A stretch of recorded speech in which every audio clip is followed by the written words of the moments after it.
di dalam doa. Pada Ibu Margaret, kami persilakan. Iya, Bu. Mari kita bersatu dalam doa. Tuhan Allah Bapa kami yang bertata dalam kerajaan surga, kami mengucap syukur dan terima kasih untuk penyertaan-Mu kepada masing-masing kami pada saat ini. Kami boleh dikumpulkan untuk mendengarkan pembelajaran dari firman Tuhan pada sore ini. Berkatilah Ibu Lady yang akan membawakan firman Tuhan, biarlah kami boleh dipenuhi Roh Kudus, boleh mengerti dan memahami apa maksud dan kehendak Tuhan, terlebih kami boleh diberikan kekuatan untuk melakukannya. Berkatilah Kak Lady, biarlah Engkau yang berbicara melalui dia, berkati setiap perkataan yang keluar dari mulutnya hanya berasal daripada Tuhan saja. Memberkati semua peralatan dan jaringan yang kami gunakan ya Tuhan, biarlah segala gangguan dan upaya yang dilakukan setan untuk menghalangi kami mendengarkan firman Tuhan pada sore ini, Engkau boleh tangkal itu dan Tuhan boleh memberkati semuanya, boleh mengikuti pembelajaran sore ini dengan baik. Terima kasih ya Tuhan, ampuni segala dosa pelanggaran kami. Di dalam nama Tuhan Yesus kami sudah berdoa dan mengucap syukur. Amin. Amin. Amin. Terima kasih. Kita langsung mulai. Silahkan, Kak Lady. Ya. Puji Tuhan. Mari kita sama-sama sambil berdoa dalam hati ya. Karena luar biasa sekali cuacanya. Seharusnya tidak boleh menggunakan WiFi dalam keadaan seperti ini. Tapi tadi Pak Adiat, ya kebetulan saya menggunakan fasilitas dari Pak Adiat setiap hari Senin, sudah mencoba 2 modem dan tidak ada yang bisa untuk koneksi dalam cuaca seperti ini. Satu-satunya adalah jaringan WiFi dengan parabola. Tetapi sebenarnya ini tidak boleh dinyalakan karena petir membahayakan. Kalau ini sampai kena petir seperti yang sebelumnya, maka cukup lama untuk bisa recover dan biayanya juga sangat-sangat besar untuk memperbaiki ini. Tapi Pak Adiat mengambil resiko itu demi kita bisa on air sore hari ini. Ya, puji Tuhan, biarlah Tuhan yang menjaga ini. Kalau kita bisa lewati sore ini dengan WiFi, ini berarti mujizat. Mujizat yang belum pernah terjadi di Gunung Salak.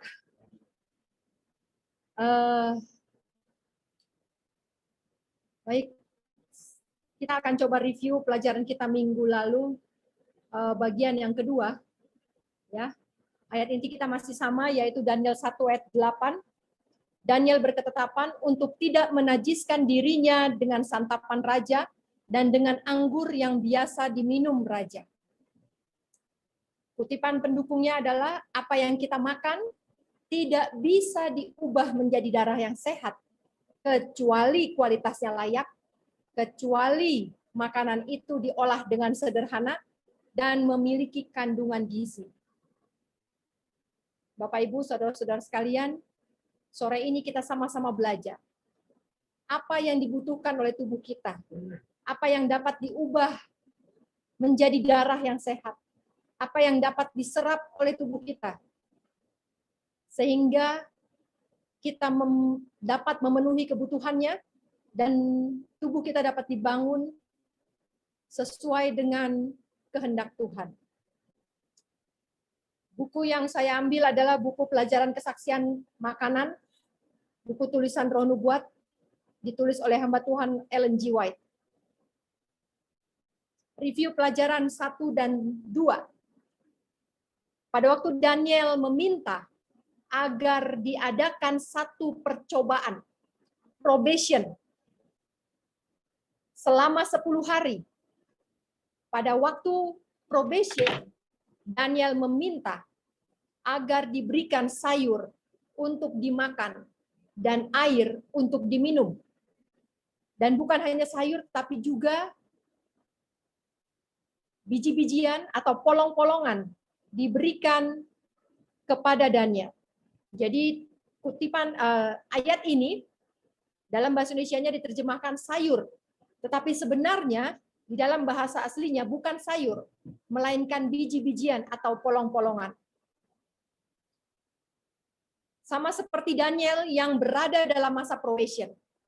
Saat ini, saudara dan saya sedang berada di dalam masa probation. Atau masa di mana pintu kasihan masih terbuka. Masa di mana kita boleh dicoba, dilatih, diuji. Dan apakah yang menjadi pelajaran kita yang berada dalam masa probation? Harus strict diet, harus bertarak dengan ketat. Bukan hanya menyingkirkan makanan-makanan yang tidak baik, tetapi harus merubah total menu makanannya. Daniel disuguhi makanan raja. Daniel sama sekali tidak memilih makanan raja. Dia tidak memilih satu makanan pun dari meja hidangan raja. Walaupun mungkin di sana banyak tersedia makanan-makanan yang tidak haram, makanan-makanan yang layak. Pasti di sana ada biji-bijian juga, pasti di sana ada sayur-mayur. Mungkin dicampur dengan daging. Daniel tidak hanya menyingkirkan dagingnya, tetapi dia minta agar diberikan menu makanan yang baru, dimasak yang baru, diolah yang baru, bukan bagian, sama sekali bukan bagian dari meja makan raja. Dia mengganti seluruh menu makanannya. Strict diet bukannya tanpa resiko. Strict diet memiliki banyak resiko. Resiko yang dianggap yang sangat populer di dunia adalah kurus, lemas, pucat, kurang cerdas, mengundang kemarahan karena menentang peraturan pemimpin negara.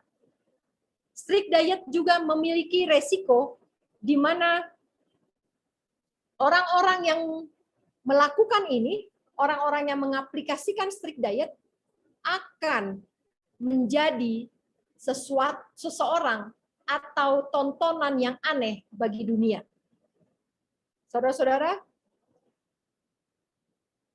kedua resiko ini akan menyertai setiap orang yang memilih untuk mengganti seluruh menu makanannya. Saudara-saudara, strict diet bukanlah sesuatu yang mudah untuk dilakukan. Bukanlah sesuatu yang tidak mempunyai resiko dan pasti berhasil 100%. Saudara-saudara, strict diet akan menghasilkan hasil yang luar biasa apabila di dalamnya kita bergantung kepada iman Yesus Kristus. Yesus yang memampukan saya untuk menuruti hukum kesehatan. Saya makan ini bukan karena saya mau pamer makanan saya, bukan saya percaya atau mengimani makanan saya. Makanan ini makanan biasa, makanan ini tidak sama sekali luar biasa, tidak sama sekali istimewa, tetapi makanan ini adalah makanan yang saya percaya akan dapat membangun tubuh saya sesuai dengan kehendak Tuhan. Makanan ini adalah makanan yang dapat melatih penurutan saya kepada hukum kesehatan. Santapan raja. Kita belajar 2 pertemuan yang lalu. Roti yang asam dan lembut. Roti yang menggunakan telur, susu, dan gula. Roti yang memakai baking soda. Roti yang dioles mentega. Roti yang masih hangat baru keluar dari oven. Ini semua tidak boleh dimasukkan ke dalam pencernaan. Kemudian masih ada baking soda, masih ada mentega, masih ada keju, cuka, dan telur. Saudara-saudara, telur hanya diperbolehkan untuk dikonsumsi ketika seseorang menderita penyakit tertentu. Contoh keracunan. Imunitas yang sangat rendah. Dalam kondisi-kondisi darurat, maka telur disarankan, asalkan telur itu berasal dari unggas yang sehat dan diberi makan dengan layak. yang termasuk santapan raja, semua daging hewani termasuk ikan, semua susu dan krim yang tidak berasal dari hewan yang sehat. Krim ini adalah produk dari susu ya. Boleh dikonsumsi apabila yakin bahwa susu dan krim ini berasal dari hewan yang sehat, hewan yang terpelihara, hewan yang dirawat dengan baik, dan susu tidak boleh dikonsumsi dengan mencampur dengan gula. Buah-buahan bukan santapan raja, biji-bijian, kacang-kacangan dalam jumlah sedikit adalah pantas untuk dikonsumsi. Buah zaitun dan minyak zaitun, kalau bisa dikonsumsi apabila tersedia dengan banyak, jumlah yang banyak, bisa dikonsumsi untuk menggantikan mentega sebagai sumber lemak yang baik. Tapi apabila tersedia dalam jumlah yang sedikit, seperti di Indonesia, ada tetapi harganya sangat mahal, maka gunakanlah ini sebagai obat. Kemudian acar. Ini bukanlah makanan yang diperbolehkan untuk dimasukkan ke dalam pencernaan. Pie, kue, pastry, puding, bukan makanan yang pantas dimasukkan ke dalam pencernaan. Rempah-rempah, ini pelajaran kita minggu lalu. Kita sudah belajar, rempah-rempah apa yang boleh dimakan. Dimakan kapan saja. Dan rempah-rempah mana yang tidak boleh dimakan bila lambung kosong. Saudara-saudara, rempah-rempah seperti jahe, lengkuas, bawang merah, bawang putih, ini bisa dimakan kapan saja. Ya. Tetapi rempah-rempah yang pedas, yang panas, tidak boleh dikonsumsi dalam keadaan lambung kosong. Bumbu yang pedas dan panas. Kita sudah belajar kemarin bahwa bumbu rasa pedas dan panas akan dideteksi oleh tubuh sebagai kondisi demam.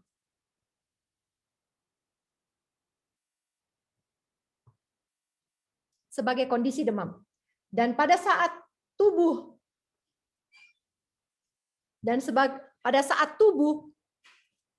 mendeteksi makanan-makanan yang pedas dan panas ini sebagai kondisi demam, yaitu lebih besar dari 42 derajat Celcius.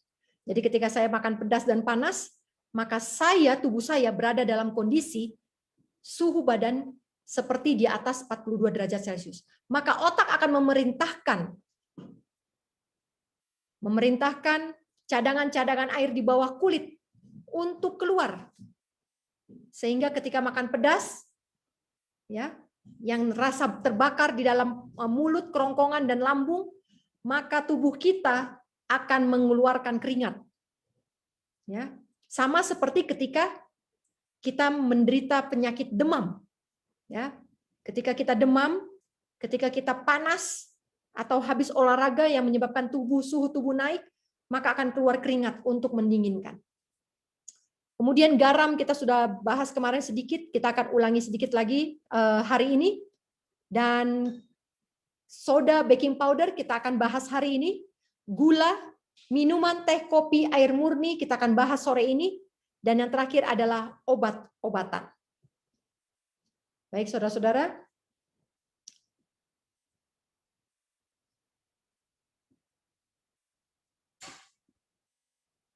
Garam sebagai lanjutan pelajaran kita minggu lalu. Garam ini mempunyai rumus kimia NaCl atau sodium chloride. Jadi kalau kita bicara garam, maka kita bicara tentang sebuah unsur yaitu sodium. Natrium, ya, kalau bahasa Indonesia natrium, kalau bahasa Inggris adalah sodium. Kutipan dari Roh Nubuat tentang garam, TSDF 133.6. Nyonya White katakan, saya menggunakan garam dan selalu menggunakan garam. Karena dari terang yang diberikan Tuhan, garam, bahan ini, tidak mengganggu. Malahan penting untuk darah. Saat itu Nyonya White katakan dia tidak tahu alasannya kenapa garam ini penting untuk darah. Tetapi terang yang dia dapat adalah bahwa garam harus digunakan. Itulah sebabnya Nyonya White katakan Saya tidak tahu alasannya kenapa garam itu penting. Tetapi saya mengajarkan kepadamu sebagaimana terang yang diberikan kepada saya. Ya. Saudara-saudara, kalau mau alasan-alasan ilmiah kenapa garam ini penting, ada banyak sumber di Google, ya, di internet. Boleh coba dicari apakah kutipan ini sesuai atau tidak. Suatu kejadian terjadi pada suatu kali seorang dokter mengajar keluarga Nyonya White untuk memasak sesuai dengan prinsip reformasi kesehatan. Ya. Dan ketika dokter ini mengajar keluarga White untuk memasak sesuai dengan reformasi kesehatan, dokter ini menganjurkan bahwa tidak boleh menggunakan garam. Tidak boleh menggunakan apapun untuk membumbui makanan itu. Dan Nyonya White pada saat itu memutuskan untuk mencoba nasihat itu. Dia tidak menggunakan garam. Tetapi yang terjadi adalah dia menjadi sangat lemah. Sehingga dia merasa harus ada yang berubah. Dan dia memasukkan garam ke dalam makanannya. Sehingga dia katakan bahwa dia memperoleh terang tentang penggunaan garam yang baik untuk darah.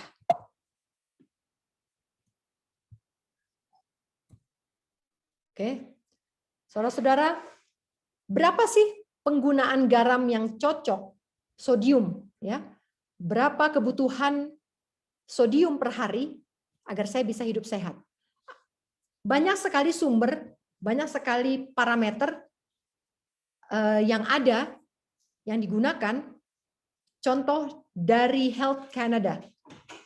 Dikatakan bahwa tubuh kita hanya membutuhkan 115 mg sodium. Ya, kalau saya bilang sodium ini berarti garam. Per hari untuk hidup sehat. 1 sendok teh garam mengandung 2000 mg sodium. Artinya 1 sendok teh garam terlalu banyak untuk kita satu hari. Tetapi berbeda, jurnal dari Kanada berbeda dengan jurnal dari UK. UK Reference Nutrient Index mengatakan bahwa minimum konsumsi garam adalah 575 mg. 5 kali lebih tinggi daripada Kanada. Kenapa bermacam-macam? Karena memang tergantung iklim negara di mana kita tinggal. Contohnya, seperti Indonesia, beriklim panas, kita butuh lebih banyak garam dibanding mereka yang tinggal di iklim dingin. Karena apa? Karena iklim panas membuat tubuh lebih sering berkeringat, sehingga sodium ini dikeluarkan oleh tubuh melalui kelenjar-kelenjar keringat. Jadi di Indonesia sendiri tidak ada penetapan porsi natrium secara khusus. WHO menganjurkan batas konsumsi sodium adalah 2.400 mg. Ini maksimumnya ya. Maksimum 2.400 mg atau sekitar 1 sendok teh garam per hari. Ini terlalu banyak. Ya. Karena apa? Karena kebanyakan di iklim tropis, sumber makanannya mengandung kadar sodium yang tinggi. Contoh kelapa. Ya. Kelapa ini adalah khas negara tropis. Ya. Kelapa ini juga, nanti kita belajar, bahan makanan yang mengandung sodium tinggi. Kelapa ini mengandung sodium yang sangat tinggi. Itu sebabnya probabilitas kekurangan garam untuk kita yang tinggal di Indonesia ini sangat kecil. Karena banyak sekali sumber-sumber pangan kita yang mengandung sodium tinggi. Kalau saudara pernah dengar diet South Beach Diet, ini diet tanpa karbo, tanpa gula, tanpa lemak jenuh. Mungkin sekarang ini lebih terkenal dengan diet keto, ya, diet keto. yang tidak makan karbo, gula, atau lemak jenuh. Tapi mereka makan daging ya, mereka makan daging, mereka makan ayam, protein-protein hewani, hanya saja mereka pilih yang tidak mengandung lemak.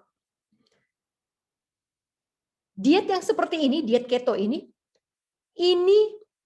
tinggi sodium. Ya. Kandungan sodium dari makanan-makanan yang berbasis diet keto atau South Beach diet ini bisa mencapai minimumnya adalah 2.300 mg sodium per hari sampai 6.700 mg. Dan ini adalah jauh melebihi ambang batas yang ditetapkan oleh WHO.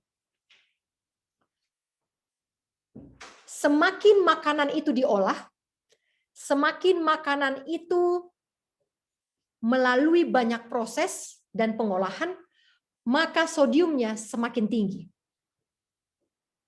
Jadi buah-buahan kaleng ini sodium tinggi. Keripik ini sodium tinggi. Ikan asin sodium tinggi.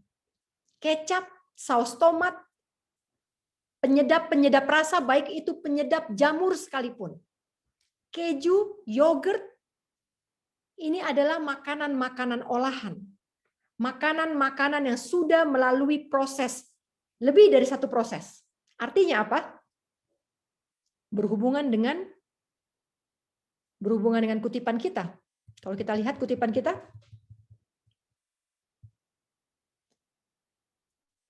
makanan yang tidak sederhana tidak bisa diubah menjadi darah yang sehat.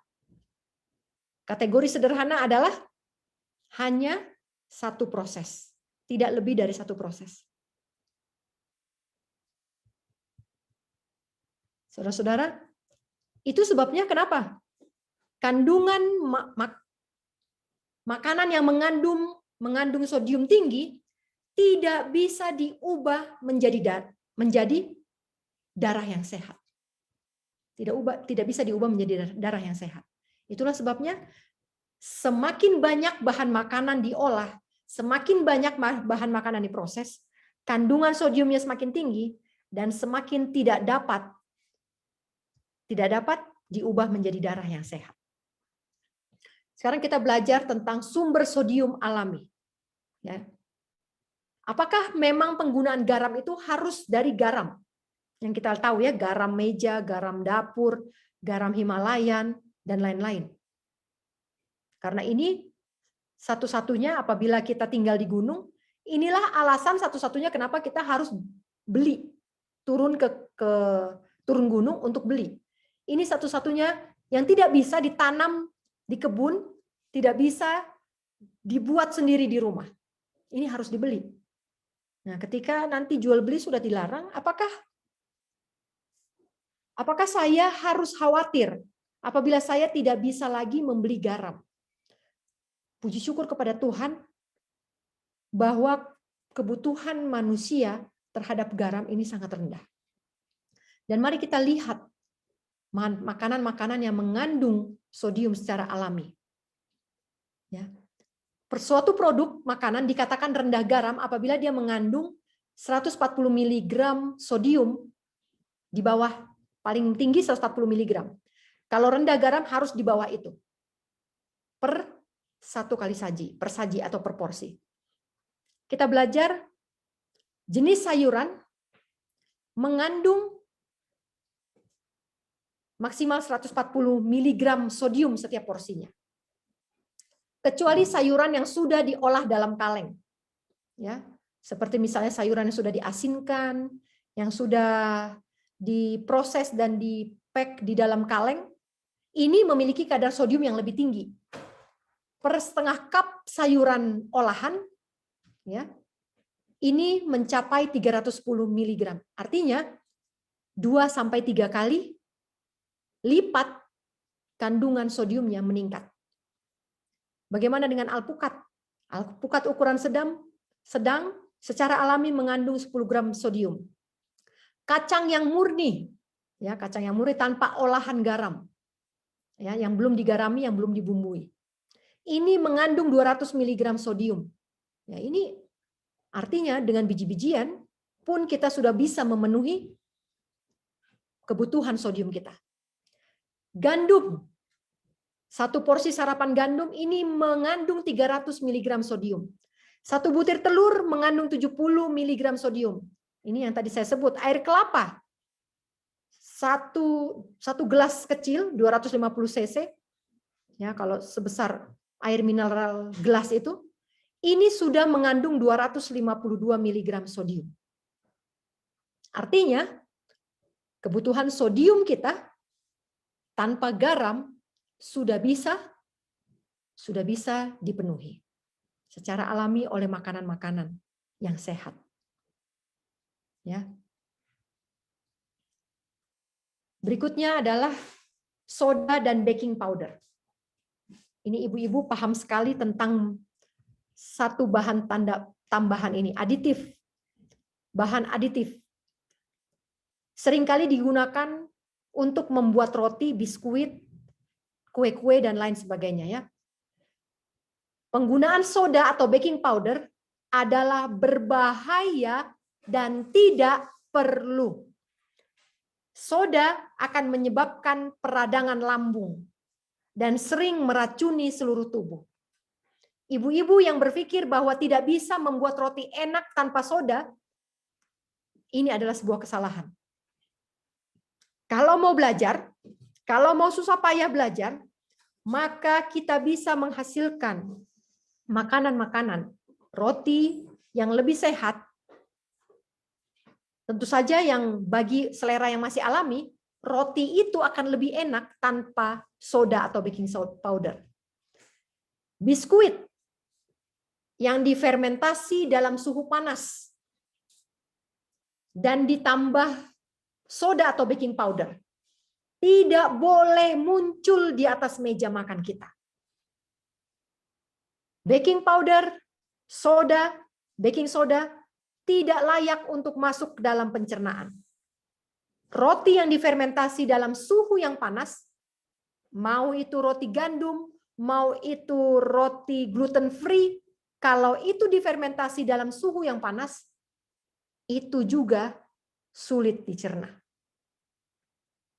Saudara-saudara, banyak sekali sekarang ini baking powder yang aluminium free.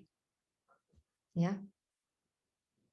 Sehingga saya tahu bahwa ada beberapa kelompok orang-orang yang sangat strict dalam hal diet makanan, tetapi untuk baking powder mereka akan excuse dan mencari alasan.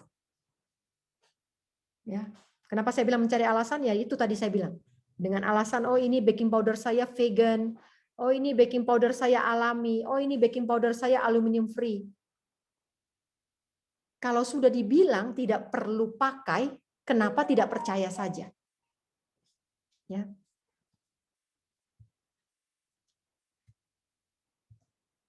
Yang berikutnya adalah gula. Saya mau ambil satu kutipan dari jurnal.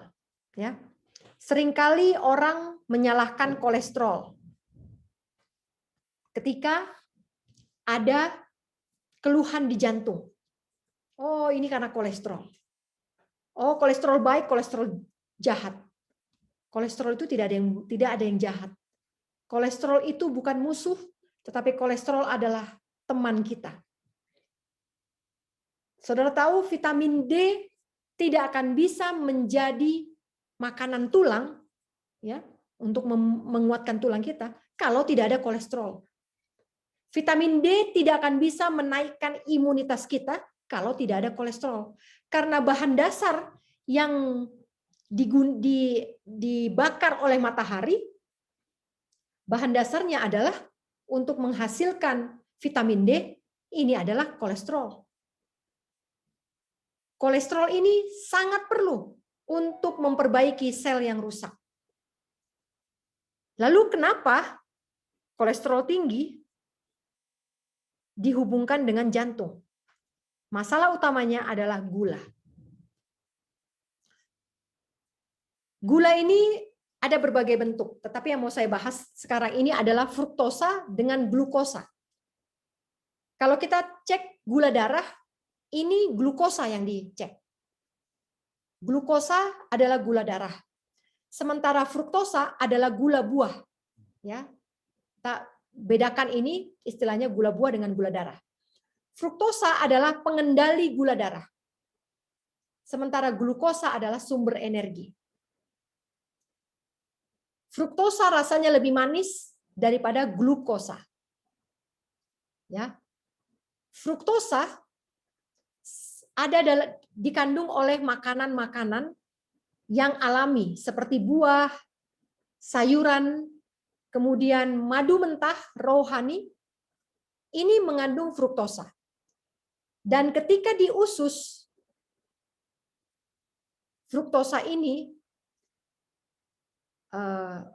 keluar dari dinding usus dan diserap masuk ke dalam darah, tapi tidak untuk sel.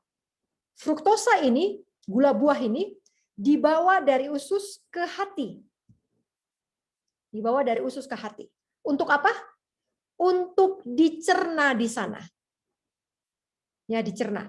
Dan pabriknya adalah hati, liver. Ketika dicerna, di metabolisme, diolah di dalam liver, maka fruktosa ini menjadi 3 komponen. Yang pertama adalah dia berubah menjadi glukosa. Glukosa ini akan dialirkan ke darah, dibawa oleh darah. Dan untuk sel, untuk makanan sel. Kemudian fruktosa ini akan diolah, diubah menjadi glikogen. Apa ini glikogen? Ini adalah tabungan. Tabungan glukosa. Dia disimpan di dalam liver, dan ketika nanti kadar gula dalam darah menurun, maka glikogen ini akan dikeluarkan dari dalam hati dan menjadi glukosa di darah. Kemudian juga produk akhir dari fruktosa ini adalah asam lemak. Fruktosa akan merangsang produksi sel lemak tubuh.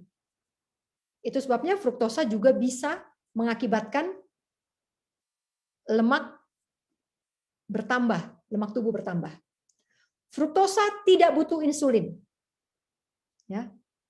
Sementara glukosa, gula darah, dia perlu insulin yang diproduksi oleh pankreas untuk mengantar glukosa ini kepada sel. Jadi glukosa ini akan mengapung di darah, ya, dibawa beredar di dalam tubuh karena dia bersatu dengan darah, karena dia mudah larut di dalam air, glukosa ini. Dan dia akan diantarkan kepada sel-sel yang membutuhkan. Diantarkan kepada otot yang membutuhkan. Dan agar glukosa ini bisa masuk ke dalam sel, maka dia butuh insulin. Ya, butuh insulin. Insulin ini seperti handle pintu, ya, handle pintu. Ketika glukosa dalam darah banyak, tinggi, maka insulin akan diproduksi lebih banyak lagi oleh pankreas supaya glukosa ini tidak dibawa-bawa oleh darah, karena ini akan membahayakan ketika melewati organ-organ seperti paru-paru, kemudian ginjal, ini akan berbahaya. Jantung dan lain sebagainya. Organ-organ tubuh di dalam badan kita, apabila gula darah terlalu tinggi, maka ini akan berbahaya.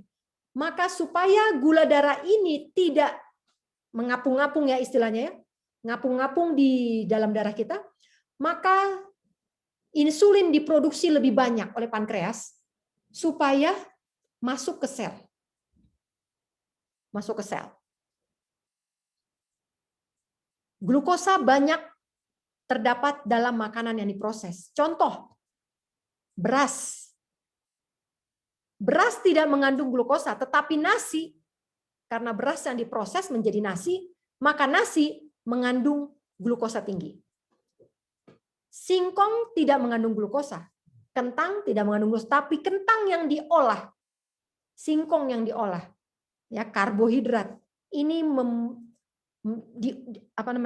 diubah, karbohidrat ini diubah, dan ini adalah sumber energi atau glukosa. Jadi makanan-makanan yang diproses ini mengandung glukosa. Berbeda halnya dengan fruktosa, buah-buahan, sayuran mentah, ini mengandung fruktosa. Jadi fruktosa ini sangat baik untuk kita. Karena apa? Karena inilah nanti yang akan menjadi cadangan makanan kita. Bagaimana prosesnya kita akan lihat sebentar lagi. Ini hubungan gula dengan kolesterol.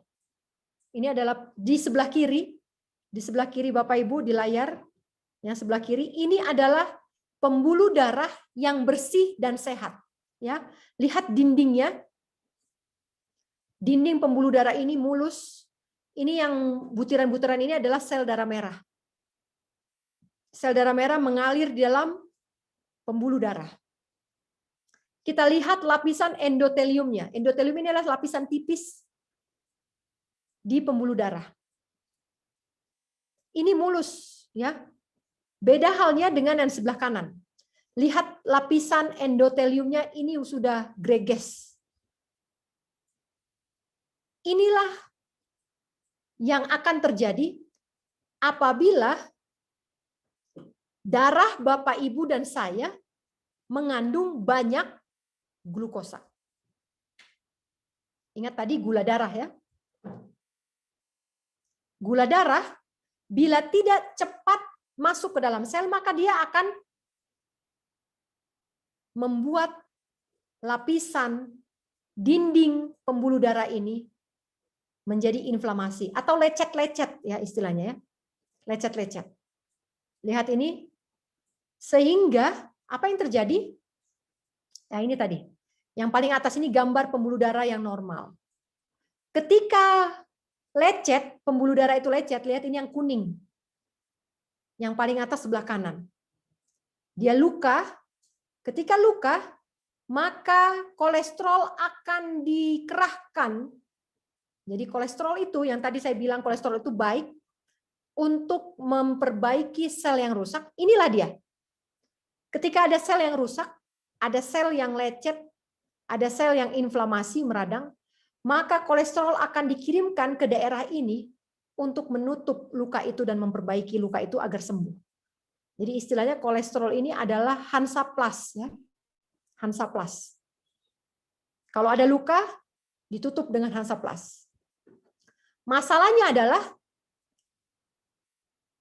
kadar gula dalam darah tinggi sehingga sepanjang pembuluh darah di dalam tubuh kita ini lecet semuanya. Dan banyak luka terjadi di dalam pembuluh-pembuluh darah ini. Ketika banyak luka yang terjadi, maka kolesterol akan lebih banyak lagi dikerahkan ke daerah ini. Sehingga kolesterol ini menutup luka, menutup luka, menutup luka, menutup luka, menutup luka, dan akhirnya terjadilah timbunan kolesterol di dalam pembuluh darah.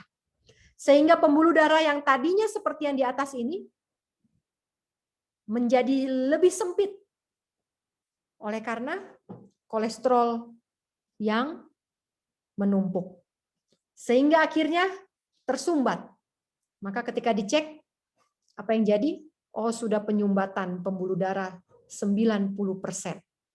Oh, bagaimana? Saya tidak makan daging. Saya vegetarian dari lahir. Kenapa bisa kolesterol? Kenapa bisa penyumbatan? Ternyata masalahnya adalah bukan hanya lemak, bukan hanya produk hewan, tetapi gula adalah master of disease. Inilah raja, king of disease, raja dari segala penyakit. Ya. Sehingga orang yang tidak makan lemak, orang yang vegetarian pun masih bisa beresiko penyumbatan pembuluh darah apabila dia tidak memperhatikan asupan glukosanya. Makanan yang tinggi fruktosa. Makanan yang tinggi fruktosa adalah makanan yang diproses. Ya. Fruktosa tadi baik, itu adalah gula buah.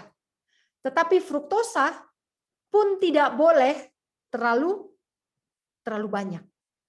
Karena fruktosa akan diolah di dalam organ liver menjadi glukosa juga.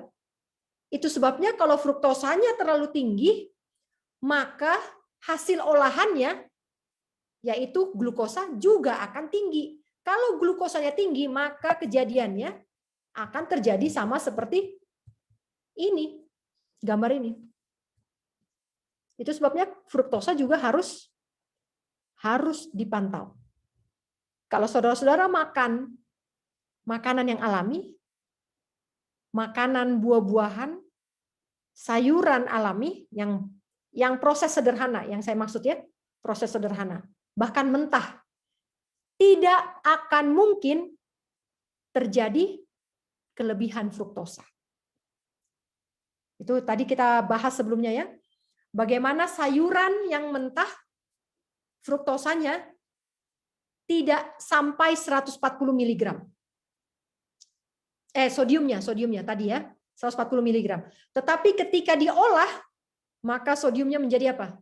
3 kali lipat. Sama halnya dengan fruktosa. Makanan semakin tinggi prosesnya, semakin banyak prosesnya, maka kandungan fruktosanya juga semakin tinggi. Makanan manis yang dipanggang, ini sebabnya minggu lalu saya sudah bahas. Jangan masak gula. Ya. Ini lihat ini makanan-makanan ini, biskuit. Ini adonannya roti, sudah dicampur dengan gula lalu dibakar, dipanggang di oven. Semakinlah fruktosa itu kandungannya semakin tinggi. Makanan manis yang dipanggang. Makanan manis kemasan tinggi fruktosa. Makanan ringan, snack dan gurih. Kita pikir, oh ini bukan yang manis, ini keripik asin. Ingat bahwa kandungan fruktosa sama dengan kandungan sodium. Semakin banyak proses, maka kadar fruktosanya dan kadar sodiumnya akan semakin tinggi. Gorengan manis, donat, roti goreng, cucur. Nah ini cucur ini, gula digoreng. Ini semua makanan yang tinggi fruktosa. Makanan fast food, makanan siap saji, French fries, burger, sosis, hotdog. Ini semua makanan yang tinggi fruktosa. Apa nasihat tentang gula? Lemak yang dimasak bersama dengan makanan menyebabkan sulit dicerna. Lemak yang dimasak, ya. Makanya kita tidak menggunakan mentega, kemudian lard, lemak hewani untuk mengolah makanan kita.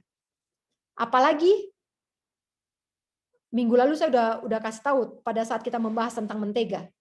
Mentega yang dipanaskan ini berbahaya. Mentega yang dipanaskan.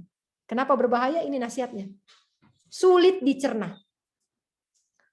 Tahun 1870, susu dan gula apabila dicampur berbahaya bagi kesehatan.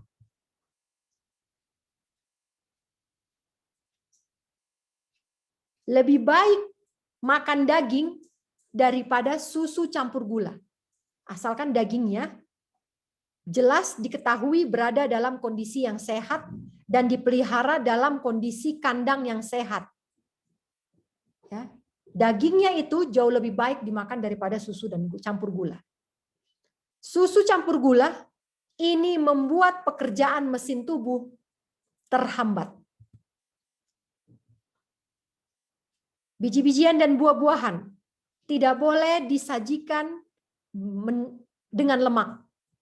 Harus disajikan biji-bijian dan buah-buahan, harus disajikan dalam bentuk yang seasli mungkin. Ya, saya jadi berpikir dengan susu kedelai, susu mente. Nah, ini favorit saya ya. Tapi ini nasihat. Dan mau tidak mau saya harus menurut. Biji-bijian dan buah-buahan bentuknya harus seasli mungkin. Ini haruslah menjadi makanan dari orang-orang yang mengaku sedang mempersiapkan diri untuk diubahkan masuk surga. Jadi saudara dan saya apabila kita merindukan untuk masuk surga, maka makanan kita haruslah terdiri dari biji-bijian dan buah-buahan tanpa lemak dan dalam bentuk yang seoriginal mungkin. Jadi susu mente ini bukanlah makanan yang baik. Karena kita tidak bisa lagi melihat bentuk yang aslinya, originalnya.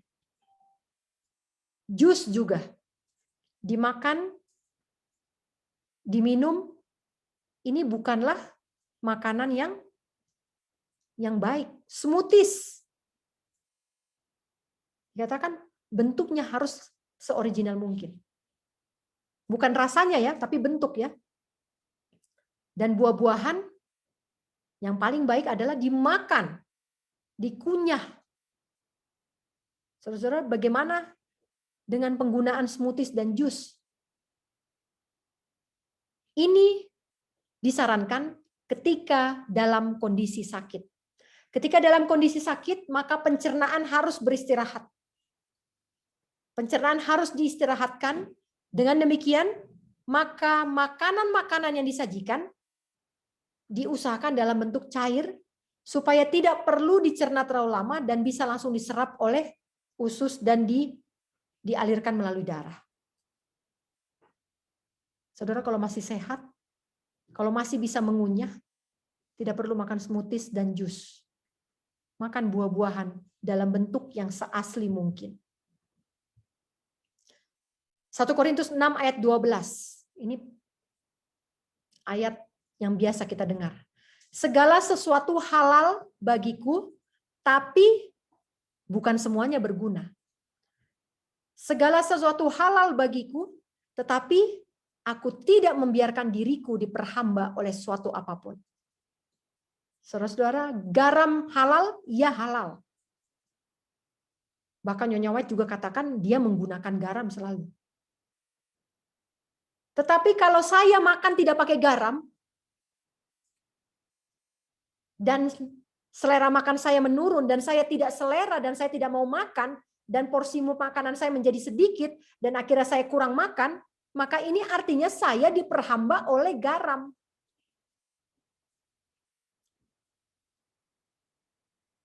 Gula diperlukan tubuh, halal. Tetapi jangan biarkan saya diperhamba oleh gula. Masak apa aja pakai gula. Ini bertentangan dengan firman Tuhan. 1 Korintus 10 ayat 23. Segala sesuatu diperbolehkan, benar, tetapi bukan segala sesuatu berguna.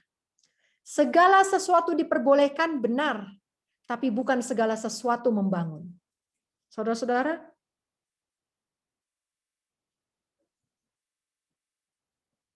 banyak yang tanya, kenapa tidak makan ini? Kenapa tidak makan coklat? Ada yang tanya sama saya, kenapa saya tidak makan coklat? Karena tidak ada larangan untuk memakan coklat. Kalau coklat diperbolehkan, benar. Tapi apakah saya butuh coklat? Tidak. Coklat mengandung banyak sekali nutrisi yang berguna. Tetapi bukan itu satu-satunya sumber nutrisi tersebut. Saya bisa mendapatkan nutrisi-nutrisi itu dari sayur-sayuran dan biji-bijian yang sama sekali tidak mempunyai efek samping negatif. Coklat membuat kecanduan. Diperbolehkan? Ya, diperbolehkan. Tetapi itu tidak membangun tubuh saya. Penggunaan gula secara bebas dalam bentuk apapun akan menghambat pekerjaan organ-organ tubuh, dan tidak jarang ini akan menyebabkan penyakit. Jadi gula secara bebas dalam bentuk apapun ya, baik gula cair, baik gula batu, baik gula kristal, gula putih, gula merah, apapun itu, secara bebas, ini cenderung menghambat pekerjaan organ-organ tubuh. Karena apa? Karena yang kita butuhkan fruktosa, dan tidak dalam jumlah banyak. Dan ini sangat memadai apabila kita makan sayur-sayuran dan buah-buahan secara alami. Minuman yang tinggi fruktosa, soft drink, sirup, jus, ini tinggi fruktosanya. Makanan-makanan yang beku, es krim, es buah, ini tinggi fruktosa. Susu kental manis, ini tinggi fruktosa. Jadi contohnya seperti ini. Apabila saya makan gula, atau apapun produk yang manis, yang mengandung fruktosa, ataupun glukosa, tinggi, maka seharusnya saya melakukan banyak olahraga, ya. Ini. Kalau saya berani makan makanan yang kandungan fruktosa atau glukosanya tinggi, maka harusnya saya beraktivitas karena fruktosa dan glukosa walaupun berbeda tapi keduanya menghasilkan energi. Dan apabila saya tidak menggunakan energi itu artinya fruktosa dan glukosa ini akan mengapung-apung saja di dalam darah kita dan menyebabkan inflamasi di dalam pembuluh darah. Tapi kalau saya dikejar harimau, nah ini misalnya saya dikejar harimau dan saya belum makan, tapi saya harus lari kencang, lari sekencang-kencangnya karena dikejar harimau, maka organ liver saya akan mengeluarkan glikogen. Ingat tadi glikogen adalah cadangan glukosa yang disimpan sebagai hasil metabolisme fruktosa. Glikogen ini akan dikeluarkan dan ini akan menjadi glukosa di dalam darah, gula darah.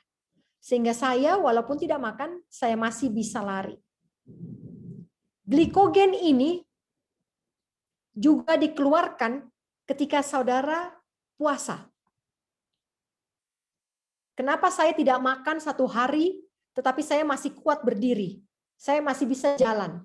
Ini karena kita menghabiskan cadangan gula di dalam organ liver.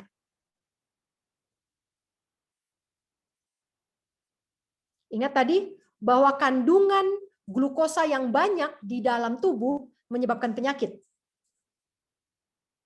Sehingga ketika sakit, nasihatnya adalah puasa. Puasa. Supaya gula dalam darah itu menurun, supaya glikogen yang tabungan yang sudah terlalu banyak di dalam organ liver ini juga digunakan.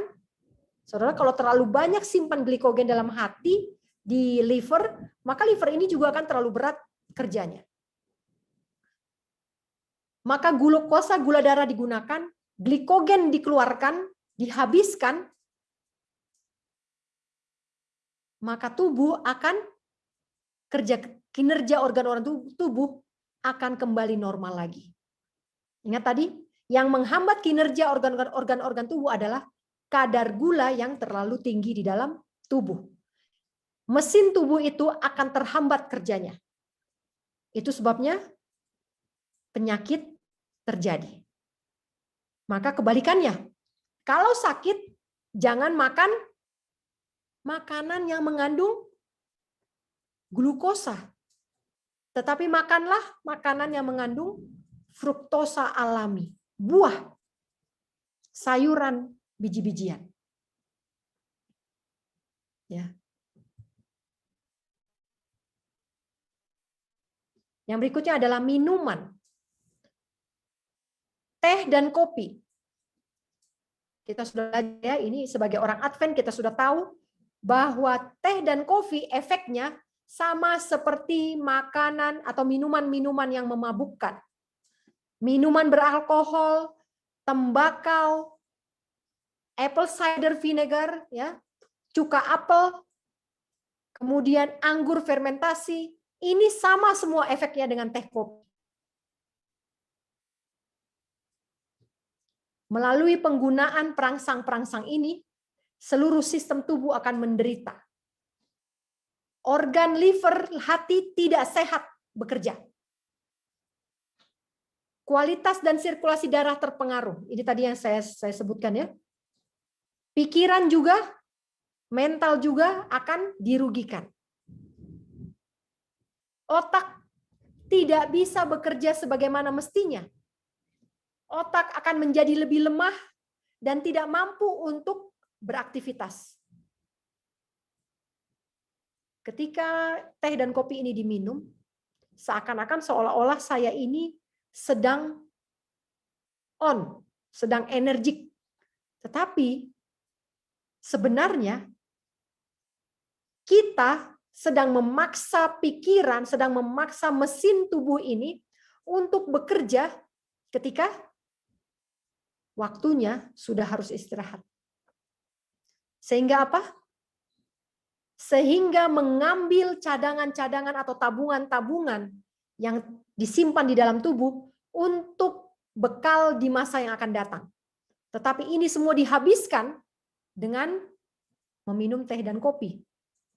Dan ketika semua cadangan-cadangan ini dihabiskan, maka yang terjadi adalah setelah efek teh dan kopinya hilang, maka yang terjadi adalah lemas, letih, lesu. Bukan hanya mental dan fisik, tetapi juga secara moral. Seringkali orang-orang yang terbiasa meminum teh dan kopi akan menunjukkan sikap terburu-buru, sikap tidak sabar, sikap yang suka menuduh, sikap suka melihat kesalahan orang lain, dan tidak bisa melihat cacat mereka sendiri. Ini kutipan Roh Nubuat yang katakan. Efek minuman ini adalah sakit kepala, tidak bisa tidur, jantung berdebar, gangguan pencernaan, saraf gemetar, dan banyak hal-hal yang buruk yang lainnya. Yang berikutnya, yang terakhir adalah air murni.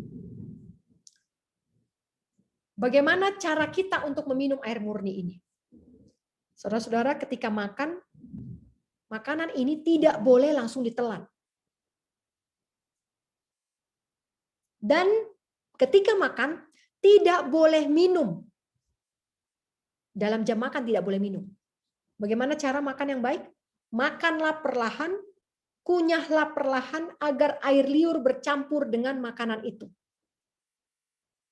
Semakin banyak cairan yang masuk ke dalam perut kita, semakin banyak cairan yang masuk ke dalam pencernaan kita bersama dengan makanan, maka makanan itu sulit dicerna.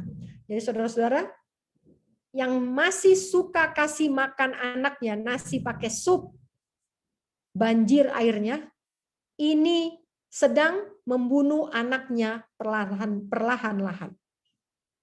Banyak sekali ini sangat dianggap lumrah di Indonesia. Memberi makan anak dengan menu sup yang berair. Sup kacang merah, sup sayuran, sup jagung, sup dan lain-lain. Kenapa? Karena semakin banyak kadar air dalam makanan, maka semakin sulit makanan itu dicerna. Kenapa? Karena di dalam lambung, cairan itu harus diserap terlebih dahulu. Jadi makanan yang bercampur dengan air yang banyak, ini tidak bisa diserap oleh tubuh. Cairannya akan diserap oleh lambung, dan kemudian makanan itu akan teronggok di dalam lambung, dan akan fermentasi di sana. Sehingga apa? Sehingga akan menyebabkan iritasi di dalam lambung. Bubur, ya. Bubur Manado ini hidangan wajib bagi sahabat-sahabat kita. Tetapi bubur makanan yang mengandung banyak air. Bukanlah makanan yang gampang dicerna. Jadi salah sekali ketika saya sakit dikasih makan bubur. Salah sekali. Ketika sakit, jangan makan bubur. Karena bubur itu sulit dicerna.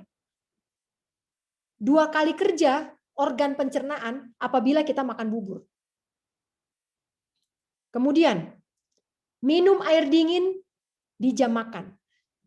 Minum saja sudah salah.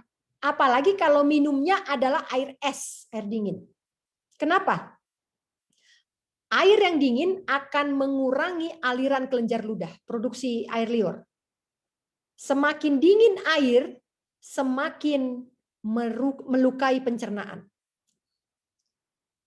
Seringkali orang-orang Indonesia ini ya, makan lalu minum jus jeruk, es jeruk. Es jeruk atau jus buah, ya, jus buah dingin. Ini sama sekali tidak menguntungkan pencernaan. Ketika kita mengkonsumsi air es atau air yang dingin atau jus atau es apapun, ketika kita makan, maka pencernaan akan stop. Pencernaan akan stop dan otak kita, ingat minggu lalu saya sebutkan satu organ yaitu hipotalamus. Ini adalah sensor suhu tubuh. Hipotalamus akan mendapat sinyal bahwa sedang ada yang dingin di dalam pencernaan. Maka otak akan menyuruh lambung untuk menghangatkan pencernaan itu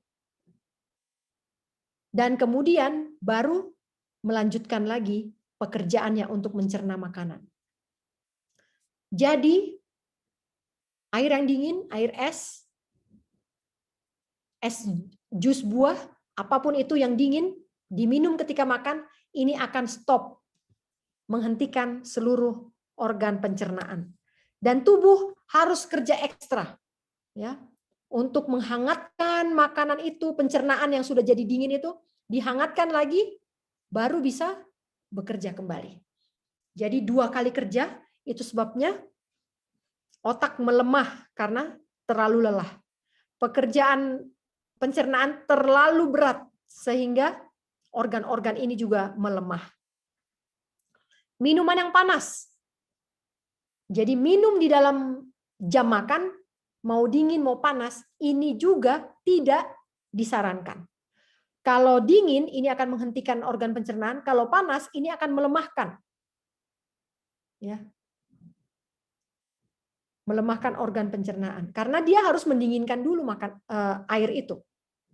Tidak bisa lebih tinggi suhu yang masuk dibandingkan suhu tubuh kita. Jadi makan sup panas-panas. Nah, ini sangat fatal akibatnya untuk organ pencernaan kita.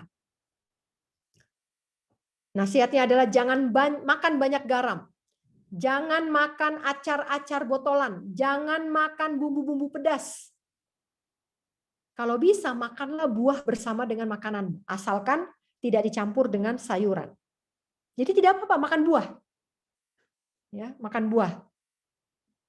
Sehingga rasa haus, rasa ingin minum ketika makan ini akan hilang.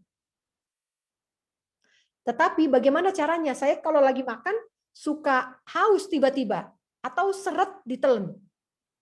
Ya. Caranya adalah minumlah sesaat sebelum atau sesudah makan. Jadi yang paling baik adalah 15 menit sebelum saudara makan, minum. Minumlah minuman dengan suhu yang sesuai dengan suhu tubuh kita. Atau 30 menit setelah makan. 30 menit setelah makan baru kita minum. Minimal ya. Kalau setelah makan minimal 30 menit. Semakin jauh jarak makan dengan minum ini semakin baik.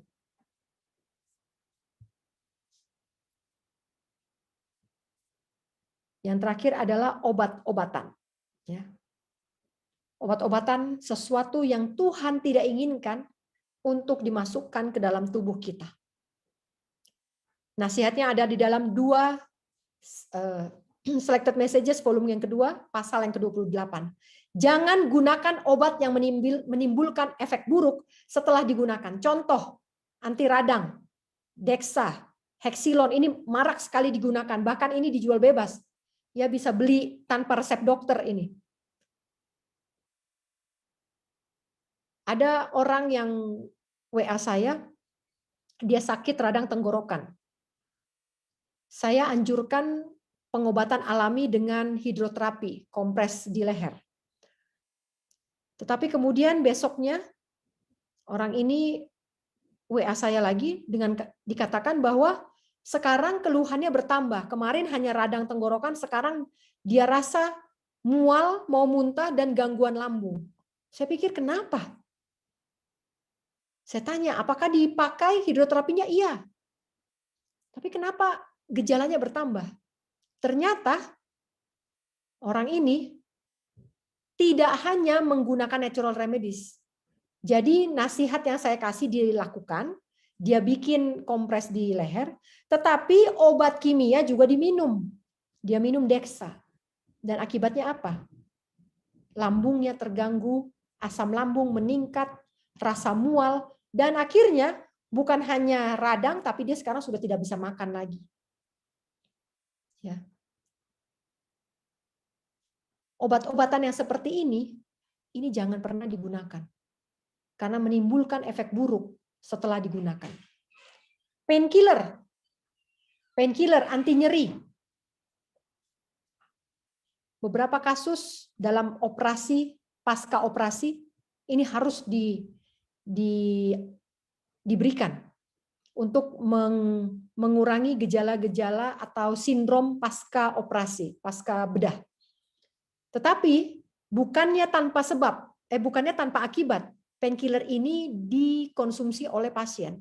Painkiller yang dikonsumsi oleh pasien, walaupun dalam dosis yang ditentukan oleh dokter, tetap akan menimbulkan nyeri lambung. Makanya lihat saja, kalau saudara-saudara pernah dikasih painkiller, diresepkan painkiller sama dokter, pasti saudara disertai dengan obat nyeri lambung juga.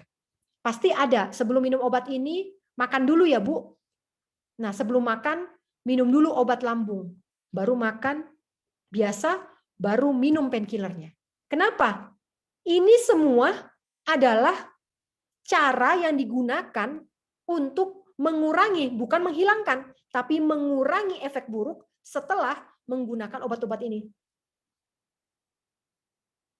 Karena orang yang meresepkan obat ini tahu bahwa obat ini akan mengganggu lambung saudara yang masih sehat itu. Itu sebabnya dikasihlah aturan-aturan pakai. Jangan gunakan obat yang meracuni darah. Jangan gunakan obat yang merusak organ tubuh. Jangan gunakan obat-obatan yang cenderung menurunkan dan merusak daya hidup. Jangan gunakan obat-obatan yang membahayakan organ tubuh, misalnya yang mengganggu kerja liver, mengganggu kerja paru, mengganggu kerja ginjal. Ya. Penggunaan obat adalah suatu kutuk. Dan ini ada kutipannya ya. Mereka yang masih konsumsi teh, kopi, dan makanan hewani akan selalu merasa perlu obat. Ya, saudara-saudara, kenapa natural remedies tidak punya pengaruh yang cepat atau tidak berefek positif kepada beberapa orang? Kenapa? Coba cek, apakah orang itu masih konsumsi teh, kopi, atau makanan hewani? Kalau masih konsumsi, Hari ini duluan. Kalau masih, nggak bisa lupa ya. Hafal. Ini bahasa dulu ya. kalau masih mengkonsumsi ini, maka natural remedies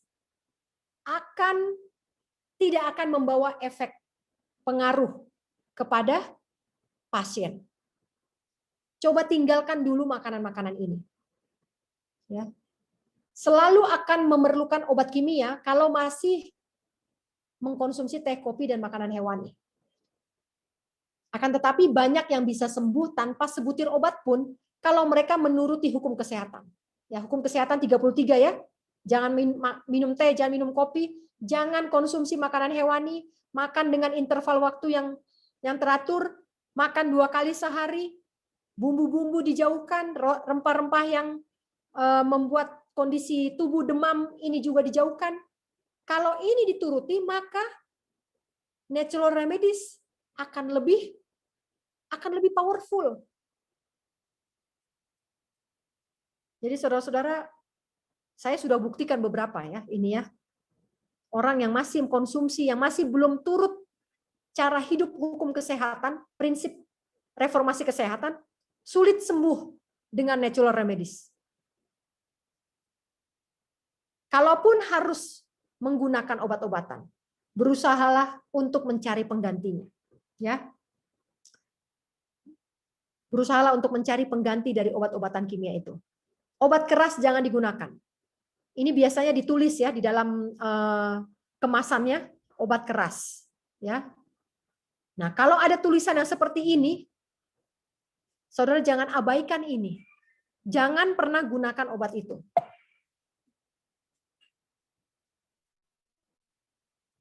Penggunaan obat-obatan karena ketidaktahuan kita, sehingga menghancurkan bait Tuhan, karena kita memasukkan ke dalam perut kita obat-obatan beracun, yang nama-namanya, nama-nama obatan itu kita tidak mengerti, sudah tidak mengerti tapi kita masukin.